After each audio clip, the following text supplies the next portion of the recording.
ঘুম যাওয়ার সময় যেরকম ঘুমটা আসতে দেরি হয়েছে 10 মিনিট, এখন চোখ খোলার টাইমে মনে করেন আমি চাইতেছি চোখ খুলতে, কিন্তু চোখ আমার খুলে না 20 মিনিট।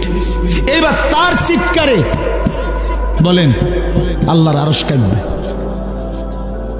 কি পরিমাণ চিল্লাবে সে যে হায় আমার চোখ তো খুলতেছে না, আমার চোখ তো খুলতেছে না। এই জন্য বাপ আমাদের এই সমস্ত কথা, এই যে বলে অনেকে মোল্লারা শুধু আসমানের উপরের কথা বলে, তো আমাদের জিম্মাদারি তো এটা, আমাদের জিম্মাদারি। আমনে করে বুঝি আমগো জিম্মাদারি যদি আজকে আল্লাহ বলতো আমার বান্দাদেরকে অটো চালানো শিখাও, আমার বান্দাদেরকে সিএনজি চালানো শিখাও, আমার বান্দাদেরকে বুটমুড়ি বেচা শিখাও, তাহলে তো আমরা এটাই করতাম। কথা বলেন না? তো আল্লাহ বলছে কুম ফাআনদির, হে নবী আপনি দাঁড়ান, আমার বান্দাদেরকে জাহান্নামের ভয় দেখান, আখিরাতের ভয় দেখান, কবরের ভয় দেখান। আমাদেরকে বলছে ইলম অর্জন করো, করে ওয়ালিউনজিরু কওমাহুম ইদা রাজাউ ইলাইহিম, নিজ এলাকায় ফিরে গিয়ে নিজ কওমের মানুষদেরকে ওয়ালিউনজিরু, আল্লাহর ভয় দেখাও, আখিরাতের ভয় দেখাও, কবরের ভয় দেখাও, জাহান্নামের ভয় দেখাও, পরকালের ভয় দেখাও। এজন্য না ভাইয়া আমরা আল্লাহর কথা আখিরাতের ছাড়া অন্য কিছু বলতে পারি না। এ তো আমাদের জিম্মাদারি, আল্লাহ দিয়েছেন আমাদেরকে এটা দায়িত্ব। এই জন্য আজকের এই রাত গভীরে এটাই কথা, এই সূরাটা আল্লাহ তাআলা বলছেন আখিরাতের বিষয়। আখিরাত কিয়ামত, কিয়ামত আল্লাহ মনে করাই দিছে। কিয়ামত একদিন বান্দা এই পৃথিবীর সব এই সাজানো সৃষ্টি জগৎ থাকবে না, থাকবে না বান্দা, আল্লাহ কথা মনে করাই দিছে। এই সব কিছু আমি একদিন ভেঙ্গে চুরে শেষ করে ফেলবো, আর হাসরের মাঠ কায়েম করে তোমাদের প্রত্যেকের জিন্দেগির হিসাব নেব। সেদিন যার আমল নামা মিজানের পাল্লায় ওজনে দিলে ভারী হবে, সেই কেবল সুখে থাকবে, আর যার আমল নামা মিজানের পাল্লায় গুনাহের বোঝা ভারী হবে, নেকির পাল্লা হালকা হবে, আল্লাহ তাআলা বলেন তোমার ঠিকানা হবে হাভিয়া, একেবারে নিকৃষ্ট জাহান্নাম, যেটা প্রজ্বলিত ধাউ ধাউ করে জ্বলা আগুন ছাড়া আর কিছু নয়। এই কথা এটাই আল্লাহ এখানে এটাই বলছে।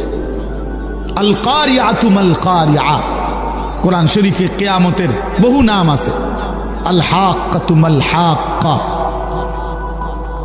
লা উকসিমু বিয়াউমিল কিয়ামা, এখানে আল্লাহ তাআলা বলছে আল কারিআতু মাল কারিআ, আঘাতকারী। দরজার মধ্যে যেরকম খটখট করে, দরজার মধ্যে যেরকম আঘাত করে, আল্লাহ তাআলা এই কিয়ামতকে বলছে এরকম আঘাতকারী। অর্থাৎ বুঝাইতে চাইছে বান্দা প্রতিনিয়ত কিয়ামত আখিরাত তোমাদের দরজায় কড়া নাড়তেছে। প্রতিটা মৃত্যু, প্রতিটা লাশ, প্রতিটা জানাজা, জিন্দেগির প্রতিটা পরিবর্তন তোমারে মনে করাই দিচ্ছে যে তুমি স্থায়ী না, তুমি থাকবা না, তুমি থাকবা না।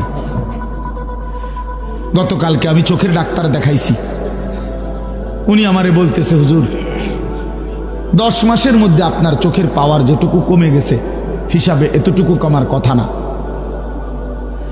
মানে 10 মাস আগে আমি একবার দেখাইছিলাম, আবার কালকে দেখাইছি আরেকবার।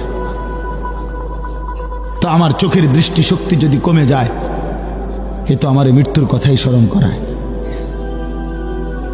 আমার কোমরের শক্তি যদি কমে যায়, তো সে তো আমার মৃত্যুর কথাই মনে করায়।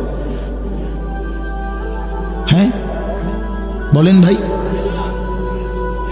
এই জন্য বাপ আমার আল্লাহ তাআলা বলেন বান্দা প্রতিনিয়ত তোমাদেরকে কিয়ামত, আখিরাত, পরকাল তোমাদের দরজায় কড়া নাড়ে, দরজায় কড়া নাড়ে। আল কারিআতু মাল কারিআ ওমা আদরাকা মাল কারিআ, হে নবী আপনি জানেন সেই আঘাতকারী, করাঘাতকারী, খটখটকারী সেটা কি? আল্লাহ বলেন ইয়াউমা ইয়াকুনুন নাসু কাল ফারাশিল মাবসুস, সেটা হলো সেই কিয়ামত যে কিয়ামত যখন শুরু হবে ইসরাফিল ফু দিবে তো পতঙ্গ এই উলু উলু কয় যে বাত্তির সামনে যে সাদা সাদা পোকা আইসা আইসা উড়া উড়া পড়ে, এলোমেলো হইয়া ছুটা ছুটা আইসা পড়ে। আল্লাহ তাআলা বলেন, বন্ধু সেই কিয়ামতের ঘন্টা যখন বাজবে, কিয়ামতের খটখট যখন শুরু হবে, ইসরাফিলের ফু যখন জমিনে শুরু হবে, তখন এই কোটি কোটি মানুষগুলো সব এই উলু পতঙ্গের মতো উড়ে উড়ে দিক বিদিক ছন্ন ছাড়া হয়ে একেবারে ছিন্ন ভিন্ন হয়ে যাবে। কাল ফারাশিল মাবসুস, বিক্ষিপ্ত পতঙ্গের মতো। কে যে কোথায় যায়, কেন যায়, কেউ কারো কোনো প্রশ্নের জবাব দিতে পারবে না। বাবা বলবে না ছেলেকে, বাপ কোথায় যাও, ছেলে বলবে না বাপ আপনি কোথায় যান, স্বামী বলবে না স্ত্রীকে কোথায় ছুটছ, স্ত্রী বলবে না স্বামীকে কোথায় ছুটছ, সব দৌড়াবে সব। ও তারা নাসা সুকারা ওয়া মা হুম বিসুকারা ওয়ালাকিন্না আযাবাল্লাহি শাদীদ। আল্লাহ বলেন, ইসরাফিল যখন ফু দিবে, এই জমিন তখন ভূমিকম্প শুরু হবে, কিয়ামত শুরু হয়ে যাবে, চারদিক ভাঙতে শুরু করবে, আর তখন মানুষগুলো মাতালের মতো দৌড়াবে। সুকারা মানে মাতাল। আমার হযরত একবার বলছিলেন, আল্লামা মুফতি মুশতাকুন নবী কাসেমি হুজুর একবার এই কথাটা বুঝাইতে গিয়া বলছিলেন যে মনে করেন এই মাহফিলটা এখন এখান থেকে নিয়ে এখানে 4টা লাইট, এখানে আরো মনে করেন 10-15টা লাইট, মনে করেন এখানে 30টা লাইট, কথার কথা। আমরা সবাই বসে আছি, মনোযোগ দিয়ে ওয়াজ শুনতেছি, হঠাৎ করে লক্ষ্য করলেন একটা একটা করে লাইট ঠাস ঠাস করে ভাঙতেছে, পর্দাগুলো ছিঁড়ে যাচ্ছে, প্যান্ডেলটা ডাইবা যাইতেছে, এই খুঁটিগুলো ভেঙে পড়ছে। তো এক একটা মানুষ কি পরিমাণ দৌড়ানি শুরু করবে বলো ভাই? তো এটুকু জায়গার ভয়ে আর আতঙ্কে তখনই তো অস্থির হয়ে যাবে। তো এইবার কল্পনা করেন, মানুষগুলো যখন দেখবে আসমান ইজা সামাউন ফাতারাত, আসমান পুরা ভাঙ্গা ভাঙ্গা পড়তেছে, ওয়া ইদাল কাওয়াকিবুন তাসারাত, তারকারাজি খসে খসে পড়ছে। তখন কি হবে? সাগর নদীর পানিগুলো টকবক করে উথরাইতেছে আর জলীয় বাষ্পের মতো উড়ে যাচ্ছে।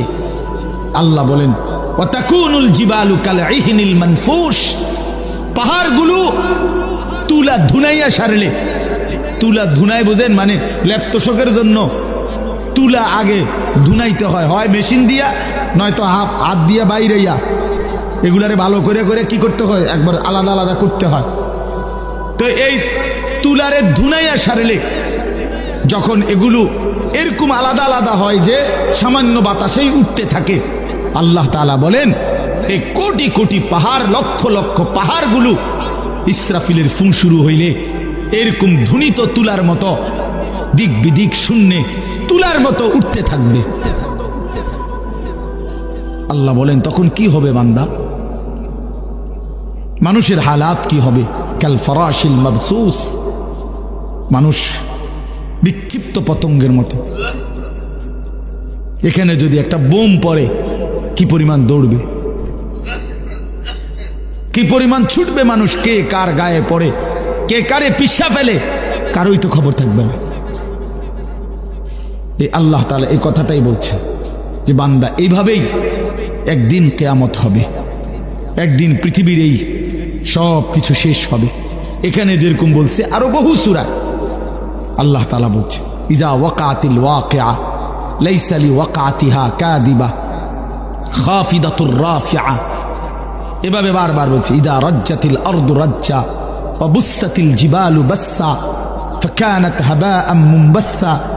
এইভাবে আল্লাহ তাআলা বলছে, লা উকসিমু বিয়াউমিল কিয়ামা ফাইযা বারিকাল বাসার ওয়া খাসাফাল কামার ওয়া জুমিআশ শামসু ওয়াল কামার, সূর্য চন্দ্র আলোহীন হয়ে যাবে, সব একাকার হয়ে যাবে।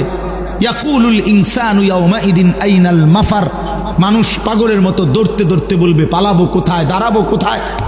আল্লাহ বলবেন কাল্লা লা ওয়াজার, না বান্দা আজ দুনিয়ার কোথাও কোনো ঠিকানা নাই, দাঁড়াবার কোনো জায়গা নাই।